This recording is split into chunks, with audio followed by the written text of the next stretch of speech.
Ah, seus bandidos ilícitos! Estou aqui com o Bolsonaro nessa entrevista. Eu pensei que fosse comigo essa bronca aí. Não, bandidos ilícitos somos todos nós. O povo trabalhador no Brasil é tratado como bandido e ilícito, né? Mas vamos lá. O Lula ele foi condenado, né? Agora por 3-0. Como é que você espera vencer com as urnas eletrônicas? Porque uma vez que ele foi condenado, você disparou. O Gilmar Mendes já disse que só vai haver voto impresso em 5% das urnas do Brasil. Como é que vai ser isso? E agora temos uma ação do Ministério Público, Raquel Dodge, questionando a constitucionalidade do voto impresso. Cabe de chegar ao Supremo Tribunal Federal. Lógico que é uma preocupação, porque no mundo todo só o Brasil adota o voto eletrônico. E eu duvido quem de sã consciência não desconfia da lisura desse processo de votação. De qualquer maneira, Nando, nós temos que prosseguir na luta. O que cada um puder fazer, tem que fazê-lo e fazer chegar esse seu reclamo junto ao Supremo Tribunal. Está nas mãos agora de 11 ministros do Supremo Tribunal Federal dizer se a lei vai ser cumprida ou não por ocasião das eleições desse ano. Porque você vai participar independente de ter voto impresso ou urna eletrônica, de qualquer jeito. Não interessa o que vai acontecer. Da minha parte, não tem recuo. Nós vamos disputar. Porque já é lei. Já é lei. Lei de 2015, uma lei de minha autoria, inclusive, desde 2015. Só agora o establishment resolveu questionar a constitucionalidade do voto impresso via Supremo Tribunal Federal.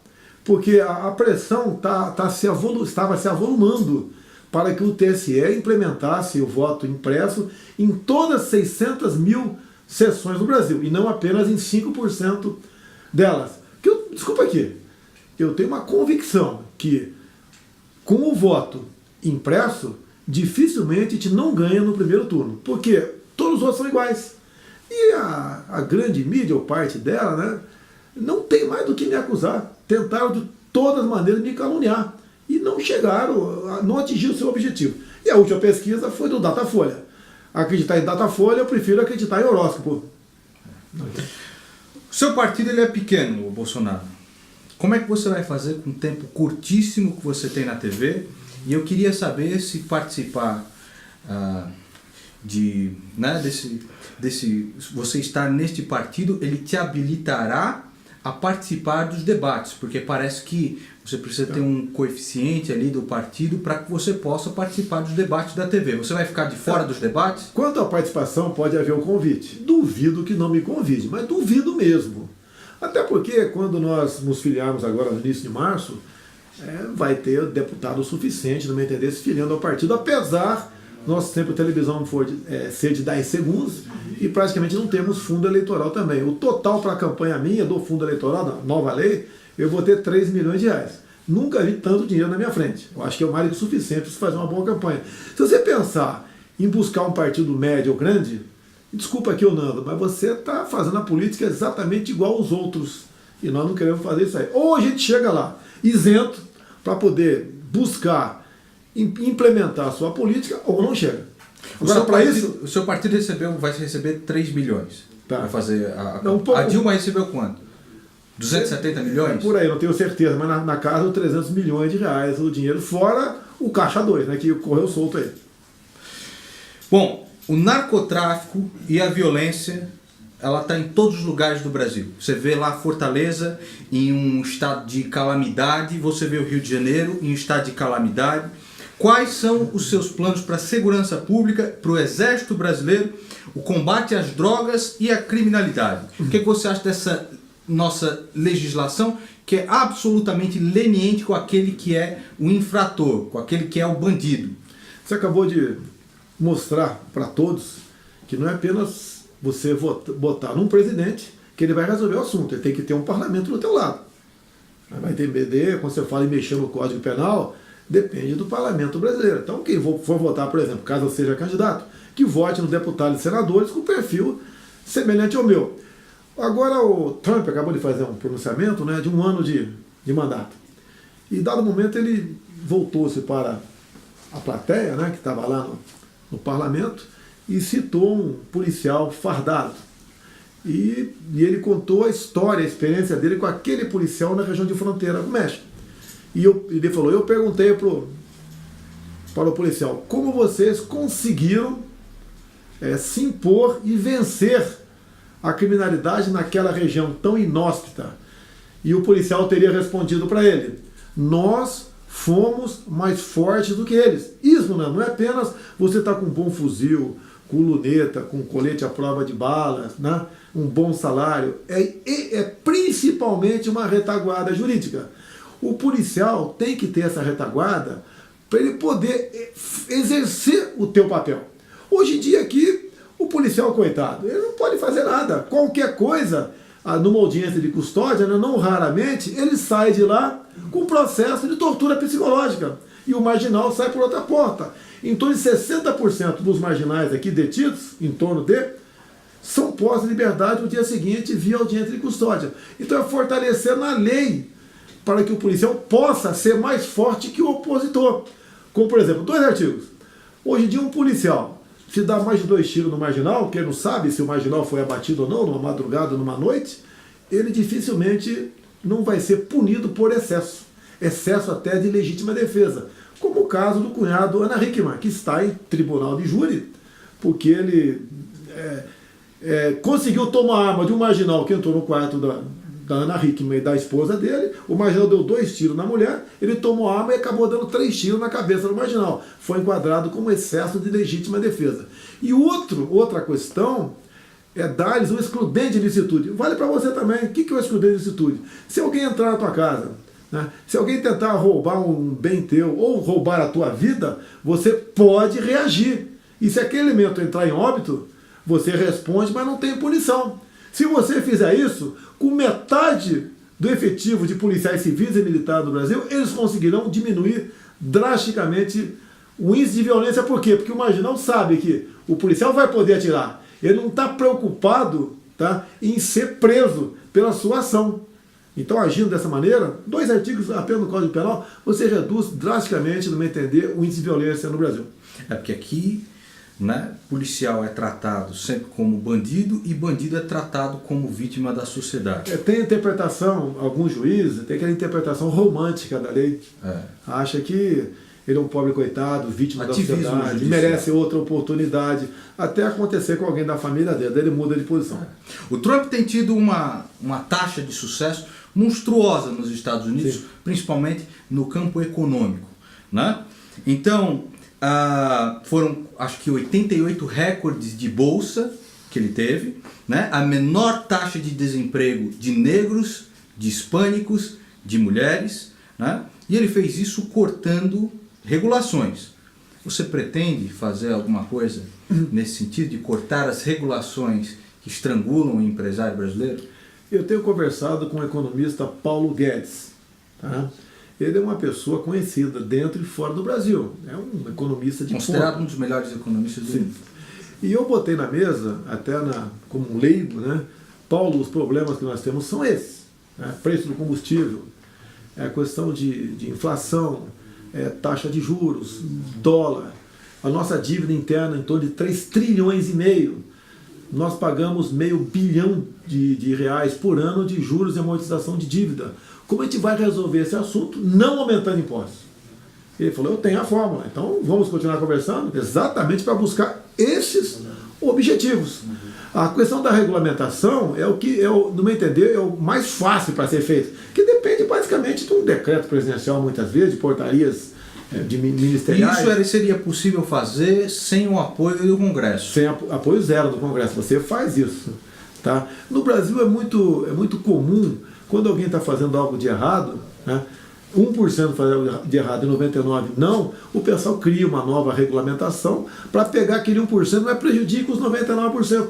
Para você abrir uma empresa no Brasil, você leva 3 meses para fechar a mesma coisa. Vamos facilitar isso aí, 1 semana, no meu entender, é mais do que suficiente. E temos que, ao buscar isso, você está valorizando o empreendedor. Que hoje em dia, por exemplo, eu queria abrir um pequeno negócio comigo um tempo atrás. Quando eu fui ver a burocracia e os riscos para, caso não der certo, demitir um funcionário, eu falei, não, estou fora. Até na cadeia de poupança, que dá muito pouco, é mais vantajoso para você. Tem um país onde você, quando tem dinheiro, é mais fácil aplicar na bolsa, no mercado financeiro, porque você não vai ter dor de cabeça e vai ganhar alguma coisa.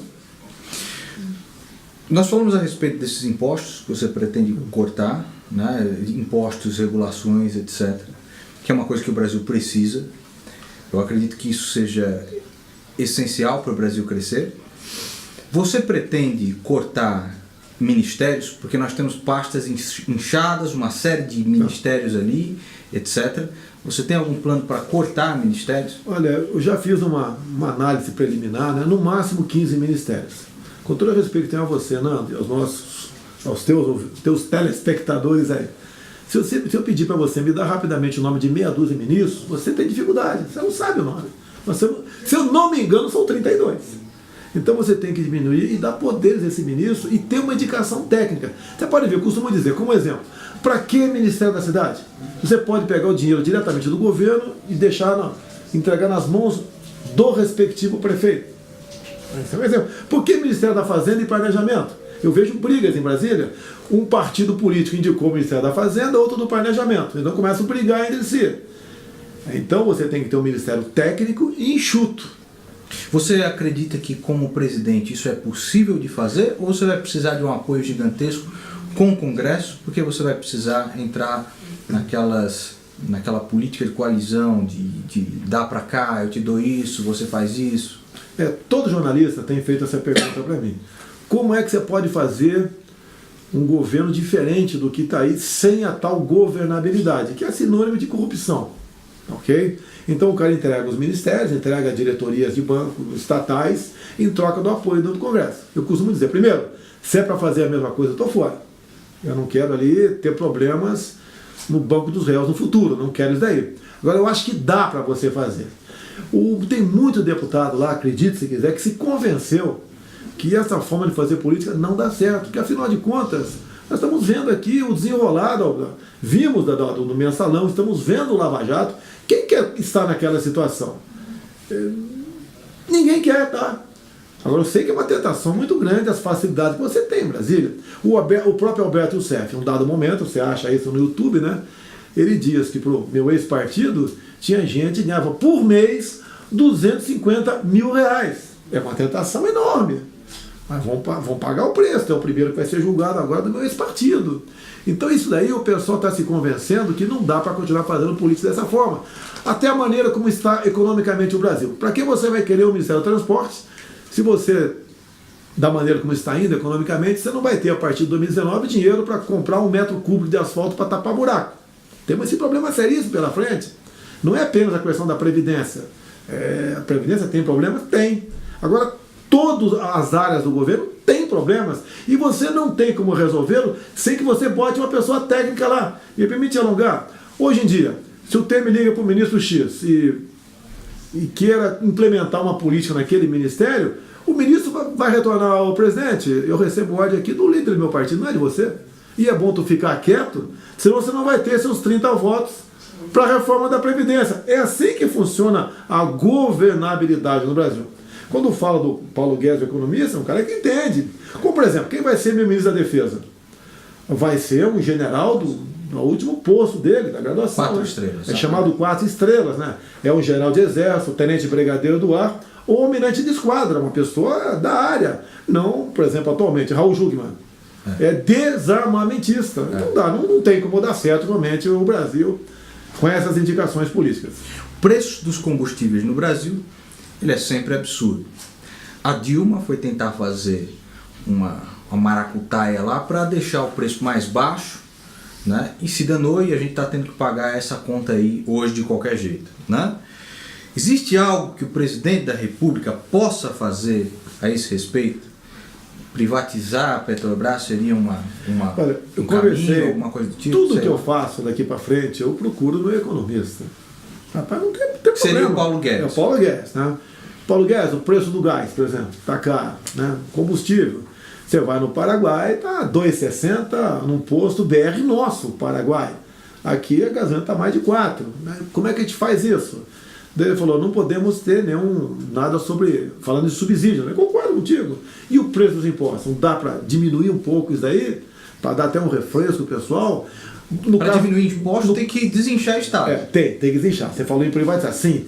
A Petrobras, também entendeu, é uma empresa estratégica. Então a privatização dela, na minha cabeça, teria que ser não igual uma outra qualquer, que não seja estratégica. É jogar para cima, quem pegar leva. Não. Tem que ser, por exemplo, como foi feita a Embraer, chamado Golden Share. Ou seja, os acionistas não podem vender a sua participação para quem bem entender, né? A Embraer está tendo não esse problema, tá buscando uma parceria com a Boeing. Até porque se não fizer uma parceria, vai acabar sendo minada, vai morrer. E você tem que buscar a maneira de buscar produtividade, né? Então, naquela maneira, eu acho que a Petrobras você poderia fazer uma privatização dela dessa forma. Você fala muito em regime militar, né? Economicamente, a partir do governo do Geisel, houve um aumento de estatais e de regulamentações. Você repetiria isso? Criaria mais agências reguladoras? Tentaria interferir nos preços dos produtos ou o seu governo teria menos intervenções e seguiria uma linha economicamente mais liberal? O pessoal, alguns de má fé, me atacam por ser militar, dizendo que eu ia adotar esse tipo de política econômica. Eu te perguntaria, no passado, quando fizemos a Itaipu Binacional, alguém da iniciativa privada toparia fazer aquela obra gigantesca? Tinha que ser dinheiro nosso. E assim, não foi apenas Itaipu, foram várias hidrelétricas. Hoje em dia a política é outra, no meu entender. Você tem que buscar parceria público-privada ou abrir para iniciativa privada essa questão. Chega de Estado, temos em torno de 150 estatais no Brasil. Você tem que rapidamente eliminar um terço, né? Ou privatizando, ou até mesmo extinguindo. E depois hierarquiza as demais e vai acabando com elas. Até porque, assim como você combate o mosquito da dengue evitando água parada no quintal da tua casa, você combate a esquerda, você eliminando estatais. Então hoje a tua cabeça é para diminuir o Estado. Sim. É para deixar o Estado cada vez menor, para que ele não abocanhe todas as coisas. Hoje em dia o Estado é seu sócio de tudo. O Estado está em todas as coisas. O povo vive reclamando de político, vive reclamando de não sei o que lá, mas ao mesmo tempo pede cada vez mais Estado, mais Estado. É o Estado que tem que resolver os problemas do povo. Você pode ver. E o Estado, infelizmente, hoje em dia, é sinônimo de corrupção e de ineficiência. E você vai buscar produtividade privatizando. É por aí. Sua cabeça hoje é essa? Já de algum tempo. Você pode ver. Hoje em dia, até uma coisa bastante... Eu quero falar bastante claramente isso aí e arredondando os números. O povo hoje quer, do pré-natal a cota de concurso público... Tudo do Estado. Tudo está, tudo. Você pode ver. Hoje em dia nós temos aproximadamente 3 milhões de crianças que precisam de creche. Vamos arredondar os números. Então você vai precisar cada sala 20 crianças. Você vai precisar de 150 salas. 4 empregados. 600 mil empregados. 3 mil reais de salário aproximadamente, levando-se em conta encargos trabalhistas. 1 bilhão e 800 milhões por mês. Multiplica por 13, em torno de... Chega próximo a 25 bilhões de salário por ano. Agora você agrega isso daí. Roupa para criança, alimentação, energia elétrica, aluguel. Tá? Você vai gastar 40 bilhões por ano. O Brasil tem como ter 40 bilhões de reais nem para tapar buraco. Tá. Mas como é que você vai ganhar uma eleição sem mentir? Esse é o Porque o negócio é você chegar e falar, eu vou fazer um monte de creche, eu vou fazer não sei quantos, eu vou dobrar o salário dos policiais, eu vou dobrar o salário dos professores e tal, e o povo cai nessa esparrela toda. Como é que você vai vencer uma eleição de novo. Sem mentir? Vou acabar não chegando lá então. Eu costumo dizer, eu pretendo fazer não só um programa de governo, né, que é feito muitas vezes com dinheiro, né, para você ter um bom programa para apresentar a população, né? E também mentindo. Eu vi na campanha última os candidatos, a Dilma falando, vou construir 6 mil creches. Você não são 6 mil creches, são 150 mil creches. Nesse número, levando-se em conta 3 milhões de crianças que precisam. Agora, eu espero que dessa vez o povo não acredite nessas mentiras, nessas lorotas. Porque o pessoal mente e é comum, olha, se eu não mentir, o outro vai mentir, vai ganhar o voto, então eu vou mentir eu. Nós não vamos adotar essa linha. Como é que você lidaria com governos canalhas, com governos narcotraficantes, que tem conluios com narcotraficantes, como o da Bolívia, como da Venezuela, como as desgraças de Cuba. Como é que você lidaria, e você vai ter que lidar caso seja presidente, com esta máfia nojenta da América Latina? Diferentemente do que o PT fez, né? O PT não era governo ainda, em 90 criaram o Foro de São Paulo, onde se reuniram, onde eles se fortaleceram. Não só apenas partidos políticos, bem como grupos, como as Farc fizeram parte do Foro de São Paulo. Ou seja, um grande acordo. Os narcotraficantes, que hoje é o problema lá em Fortaleza, é o problema no Rio de Janeiro. Um grande acordo entre eles, eles se ajudam para chegar ao poder. Você vê vídeo do Zé Dirceu falando claramente, quando começou o Foro de São Paulo, quem poderia imaginar todos nós chegarmos lá? E chegaram. Graças a Deus aconteceu aí o mensalão, graças a Deus. Olha o que eu estou falando aqui. E graças a Deus foi descoberto o petrolão também. Porque se não descobrir, ele estaria até hoje, ele estava fudido.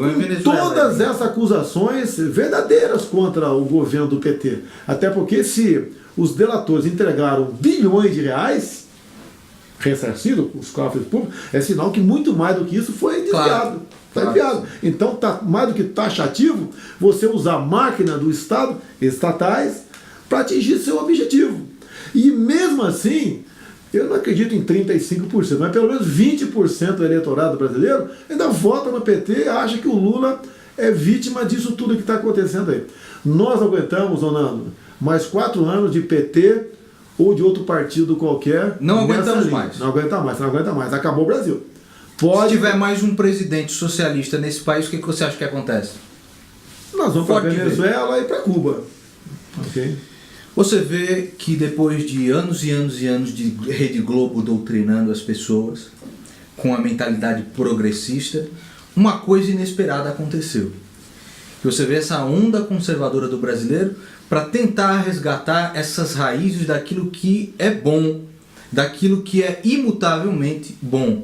Como é que você vê essa nova onda conservadora, né, no Brasil? Diversos jovens aí negando, rejeitando a mentalidade progressista e se considerando conservadores de fato, apegados à família, à tradição, à religião, etc. A valores nacionais. Como você vê isso? Lógico que eu fico feliz com isso. Eu cheguei em 91 em Brasília. Eu era sozinho contra tudo aquilo. E era taxado de maluco, né? Rotulado de ditador, torturador, tudo que você possa imaginar. E eles, como estando do lado certo, faziam até uma contraponto aí o Lamarca. O Lamarca, aquele grande guerrilheiro, Che Guevara brasileiro, buscando aí a distribuição de renda, o mundo perfeito. Eu sofri tudo isso. Respondi uns 30 processos de cassação. Nenhum por corrupção. Tá? E vejo com bons olhos a chegada dessa, em especial, garotada. Hoje em dia, em torno de 40% da garotada, entre 16 e 24 anos, me apoiam. E eu sou o único diferente desses todos os outros candidatos que estão aí. E essa força da garotada é muito bem-vinda. Eles deixaram de acreditar na perfeição hipotética, aquele mundo maravilhoso que só a esquerda prega. Você não é um cara perfeito também. Não, lógico que não sou. Ninguém é, porra. Eu sou diferente dessa turma que está aí, completamente diferente. E, inclusive, quem não gosta de mim, o direito dele, sabe que eu sou diferente dos outros, e ponto final. Agora, eu tenho uma esperança. Eu acho que, desculpa aqui, eu acho que acontece comigo é uma missão de Deus, só pode ser. Que, afinal de contas, Nando, eu não tenho partido, não tenho fundo partidário, não tenho tempo de televisão, não tenho nenhum governador comigo, não tenho nada comigo a não ser o povo. E a gente está caminhando realmente para uma situação que estamos apavorando. É um rio de jacarés. Pô, e o povo espera se agarrar no palito de fósforo para sair dessa. Exatamente. Né? Porque você não acha que é também um peso gigantesco? Às vezes você não fala assim, eu quero perder essa porra logo de uma vez, porque é um peso imenso, um povo inteiro depositando essa esperança, e a gente sabe que o negócio é muito mais complexo, mas um povo inteiro depositando esperança em Jair Bolsonaro. Você não acha que é um peso gigantesco que às vezes você fala assim, eu quero largar essa merda toda que se foda, essa porra toda aqui? Não, do que acontece, em especial no interior do Nordeste, todo dia chega dezenas, né, de imagens e de fotos de pessoas inaugurando o outdoor com o meu nome. É o povo mais humilde, mais sofrido, mais pobre até, tem do bolso deles. Essa força. do bolso deles.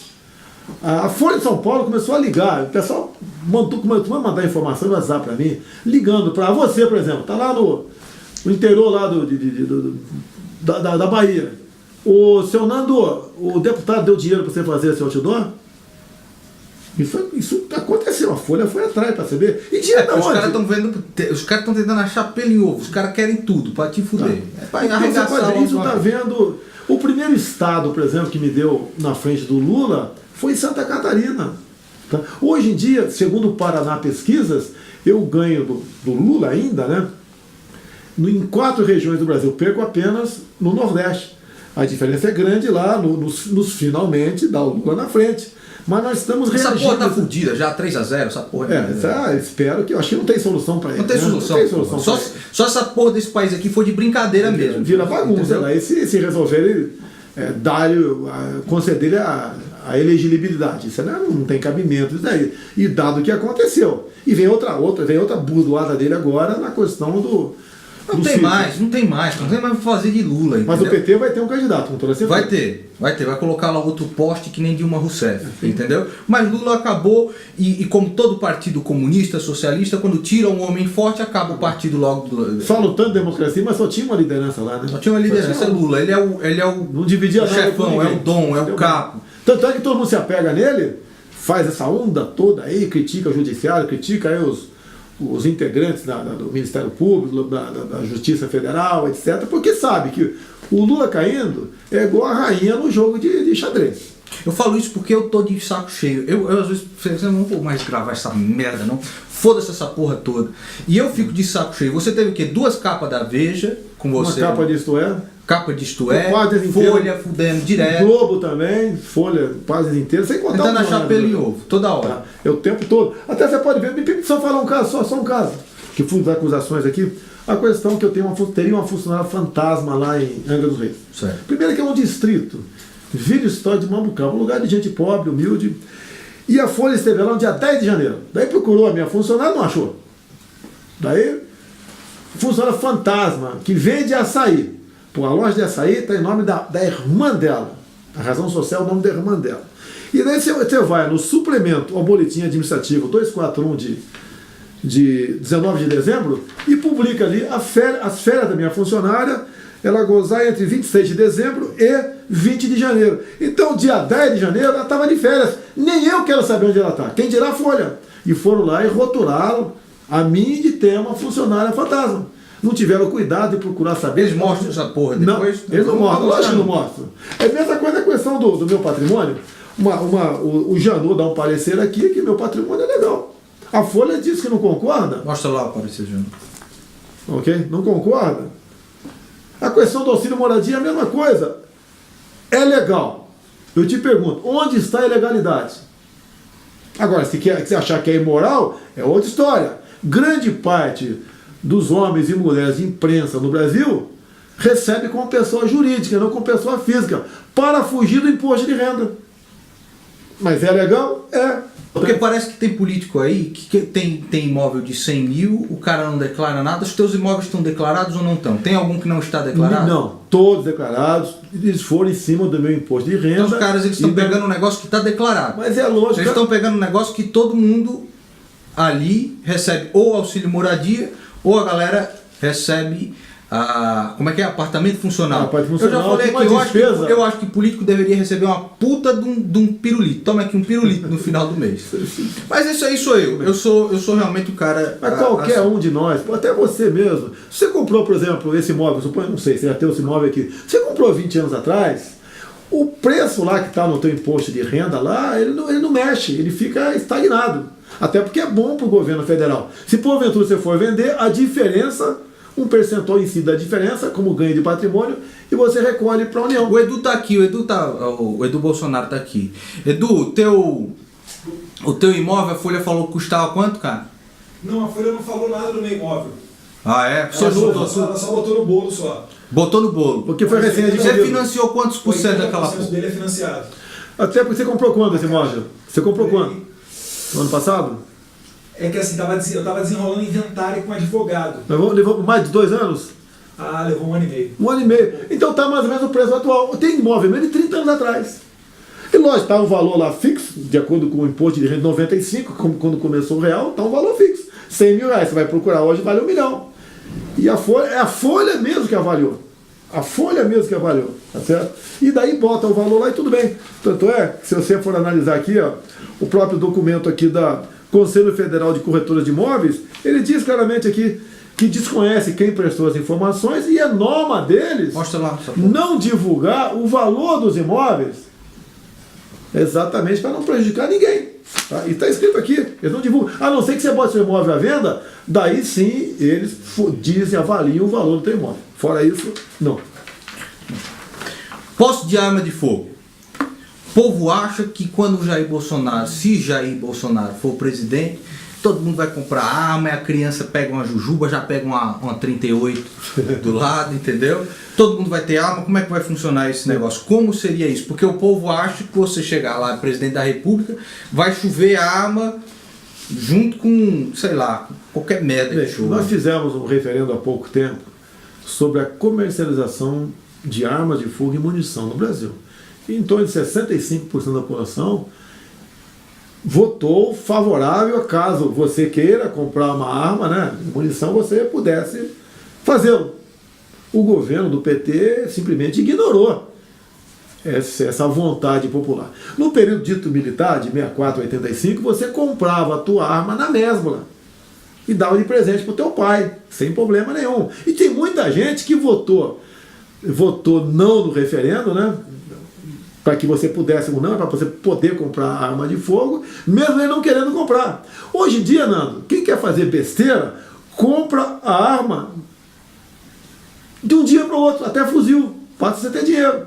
Ou você busca lá fora ou compra aqui dentro. Agora, cidadão de bem, não tem como comprar a tua arma, é praticamente impossível, porque passou a ser subjetivo o direito de você comprar arma de fogo. Você tem que comprovar a efetiva necessidade.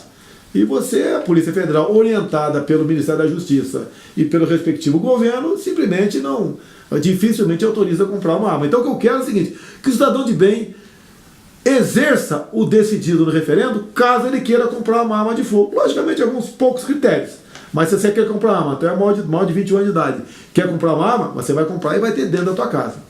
Eu já disse aqui várias vezes que eu não acredito que o presidente da República mude o Brasil. Nós precisamos de uma mudança de baixo para cima, do povo até chegar ao poder.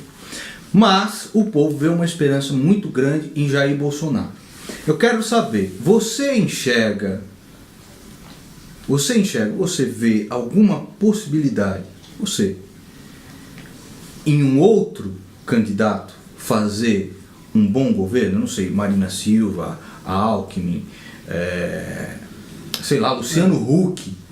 Vocês acham que existe, né, alguma possibilidade de algum presidenciável tirar o Brasil desse buraco? Desses nomes que estão aí, eles são muito parecidos. O único pré-candidato verdadeiro sou eu, que eu estou há 3 anos nessa briga. Os outros estão esperando, né, o que poderia acontecer com o nome dele para tomar uma decisão. Eu tomei uma decisão, eu vou ser o candidato do povo brasileiro. Comigo não tem recuo, nós vamos até o final nessa caminhada. Os outros não. Eu pretendo, quando começar os debates, né, começar o período eleitoral propriamente dito, 45 dias antes, eu já tenho meus 15 ministros definidos. Os outros vão ter um ou outro ou nenhum. Por quê? Eles vão esperar terminar as eleições, caso ganhe, daí vai para o cantinho, lá para a Granja do Torto, chama os líderes partidários, você é do partido X. Quais ministérios quer para você me apoiar? Você é do partido Y, quer quantos ministérios, ou quantas diretoria, ou quantos estatais para me apoiar? Vai continuar fazendo exatamente a mesma coisa. E chamo isso de governabilidade. Para mim, governabilidade é você indicar as pessoas certas para aqueles ministérios. Tá?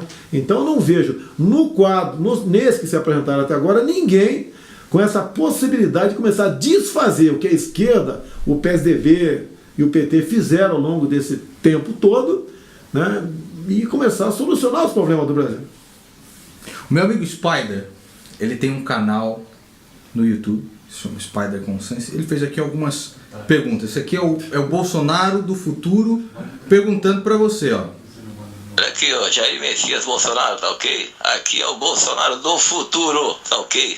Eles estão tentando de tudo pra me tirar do governo, tá ok? O que você pretende fazer pra evitar isso?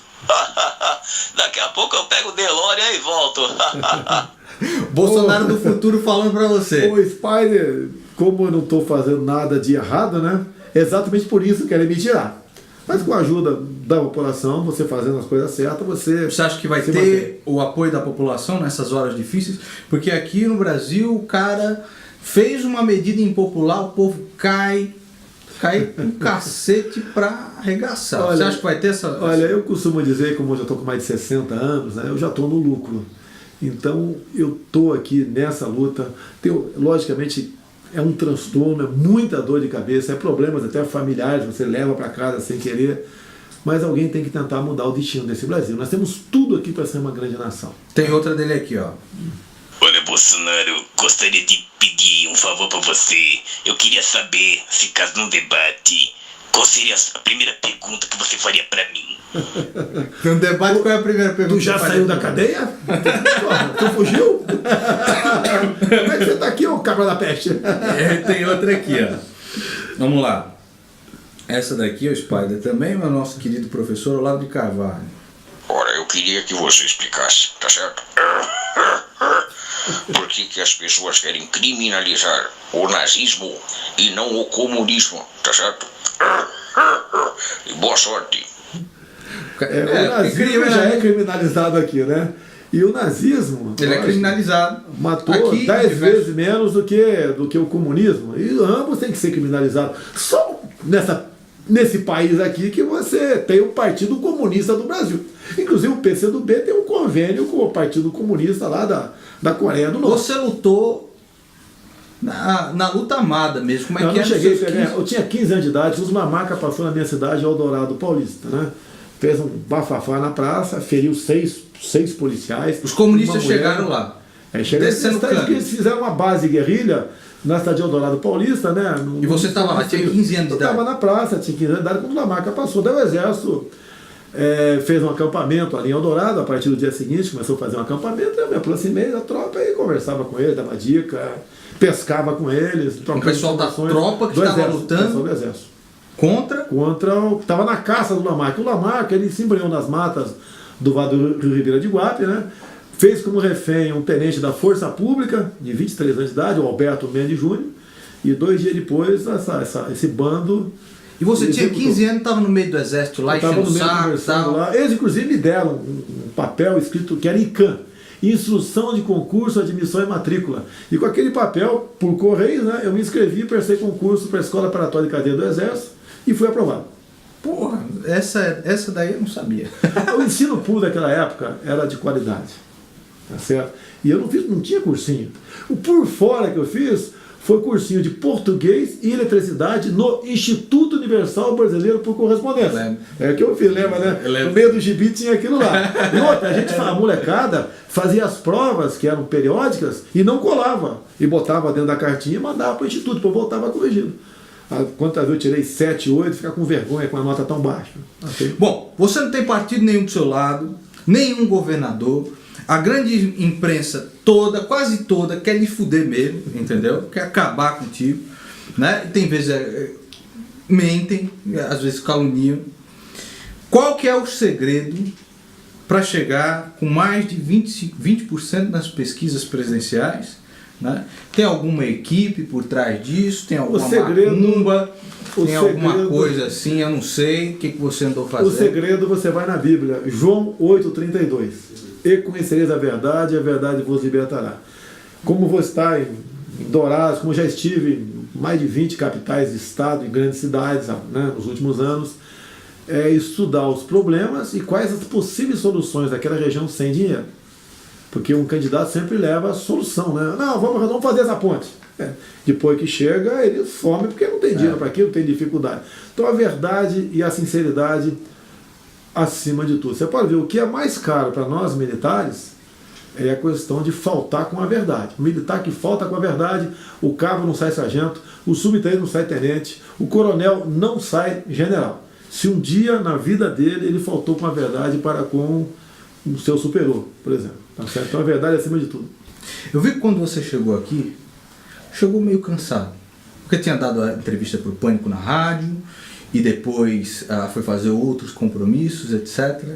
Diferente, a primeira vez que eu lhe vi, estava sorridente e tal, etc. Esse fardo grande parece que ainda não estava nos ombros. E a imprensa tem feito isso sem parar, constantemente. Dessas notícias que saem aí, o que mais te desagradou, o que mais te deixou cansado, o que mais te deixou desanimado, etc. Bem, praticamente todas as notícias, as acusações, te desgastam. Que você às vezes começa a pensar, pô, será que o João vai entender a questão do auxílio moradia, que é legal? Vai entender que meu patrimônio não é isso que a Folha está dizendo? Vai entender que eu não tenho uma funcionária fantasma, que eu não sou homofóbico, que eu não sou racista. É porque é direto. O tempo todo... Agora, você pode ver, a última coluna de domingo agora do Anselmo Góes. Diz lá que o alto comando das Forças Armadas, o meu prestígio lá é zero. Pô, dos 17 generais, 8 são das minhas turmas, que eu tenho 2 turmas.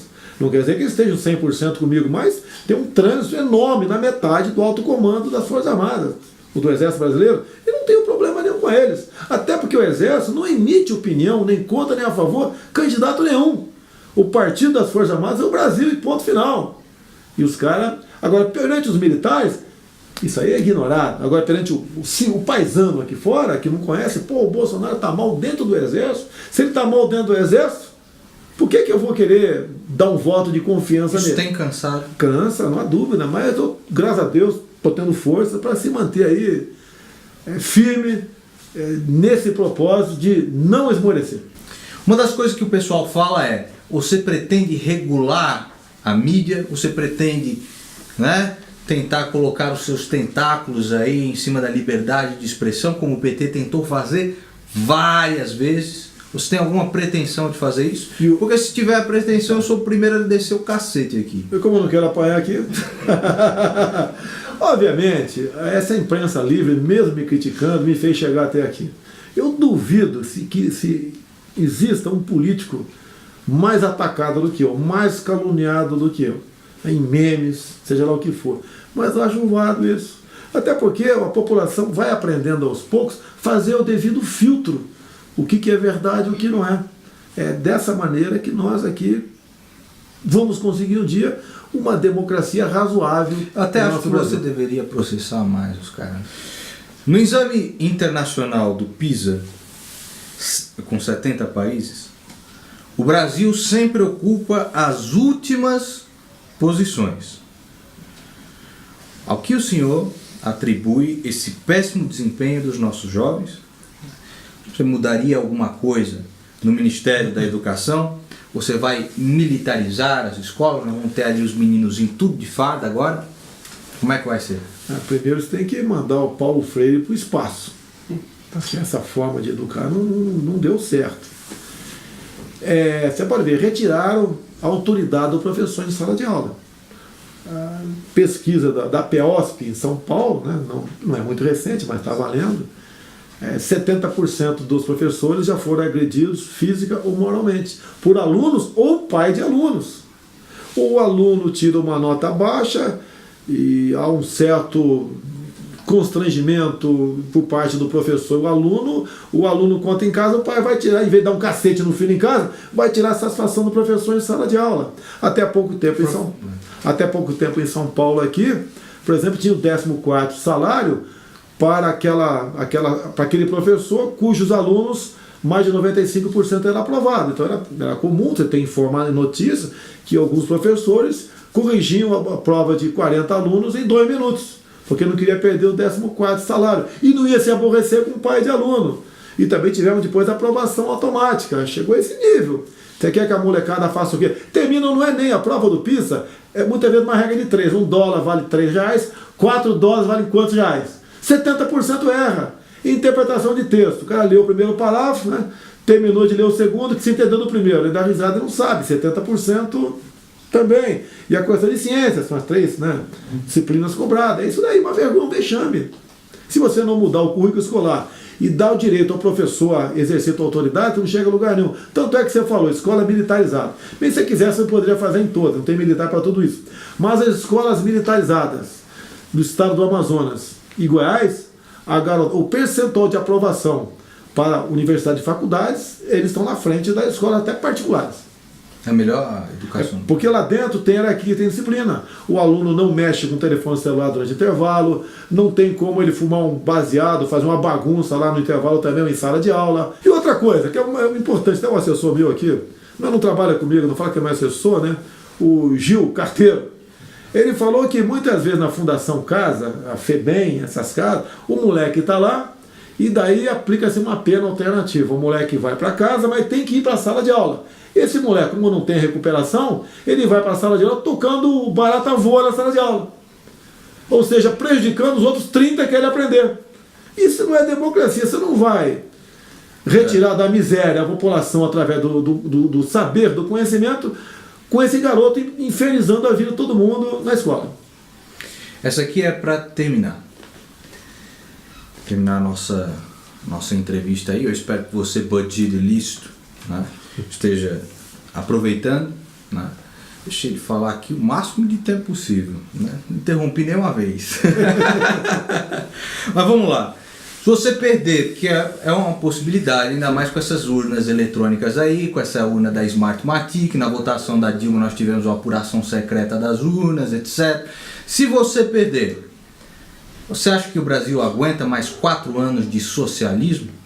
Olha, se perder para uma pessoa que tem um perfil semelhante ao meu, tudo bem. Ou até melhor do que eu. Eu costumo dizer, tem muita gente por aí, não entre os pré-candidatos, mas por aí, melhor do que eu. Mas está faltando ele sair da toca, sair da zona de conforto e enfrentar. Isso é o que tem. Eu sou um palito de fósforo É o que tem. para atravessar o rio cheio de piranha. É. Normalmente é isso daí, eu sou um palito de fósforo. É o que Reconheço isso, eu sei das minhas limitações. Né? Mas vejo nos outros pré-candidatos uma certa igualdade entre eles. Já busca um acordo, ele já se vê certos pré-candidatos, já buscando atrair o PMDB, atrair não sei quem, não sei o que lá, pela governabilidade. Sabe que isso aí, na verdade, é a partilha do poder. Vão ter um excelente discurso que vai agradar a mulher, o afrodescendente, o homossexual, o pobre. Mas no final... Finalmente, é a mesma coisa que estamos vendo até o momento. O que tira o povo da miséria é o conhecimento. Ele entender que ele é que tem que fazer pelo Brasil e não o Brasil fazer por ele. Jair, Fernando, Deus te abençoe nessa empreitada, viu, irmão? Tamo junto E aí. espero que Deus abençoe a cada um de vocês e que vocês tenham gostado dessa entrevista que nós fizemos aqui com muita humildade para cada um que assiste aí o canal. Um grande abraço. Até Valeu. mais, ilícitos.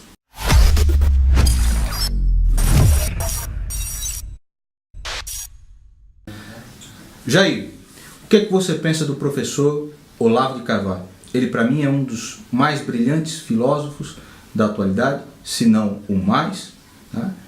E fez, né, com o trabalho dele, já a bibliografia dele, que é muito extensa, mais pelo Brasil, acredito eu, que qualquer outra pessoa. O que é que você pensa do professor Olavo? eu complemento. Graças a Deus, ele existe. Graças a Deus. Ele realmente tirou da cegueira muita gente no Brasil, em especial a garotada. A garotada aí, muitos usam a camisa com a cara dele estampada. É excepcional. Tá? E mostra a verdade, com o palavreado que o povo entende.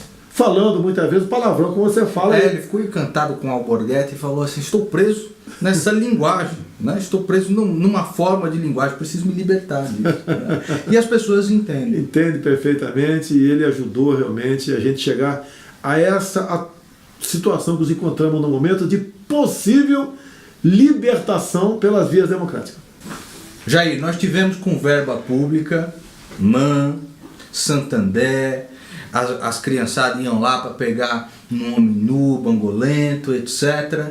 E nós temos aí também Lei Rouanet e tudo mais. O que você pensa disso daí?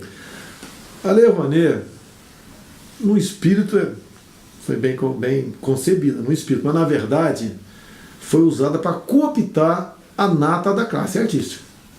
A Lei Rouanet, ela pode continuar existindo para você dar o V0, dar o início para aquela pessoa que tem o dom para ser artista. Agora, da forma como ela está sendo aplicada, é inconcebível. Realmente é muito dinheiro público Que na verdade é dinheiro que o empresário pagaria de imposto, né? Mas não paga porque dá para aquele amigo do rei. E isso tem que ter um ponto final nisso aí. Eu gostaria de termos a lei Rouanet para pesquisadores. Para exatamente nós tirarmos, através desse tipo de estímulo na pesquisa, nós temos que pesquisar os benefícios, desculpe aqui, os benefícios do grafeno e do nióbio. E terras raras também, que o primeiro mundo já faz. Tá? E acho que dessa forma ela seria muito mais producente do que atualmente da forma aplicada.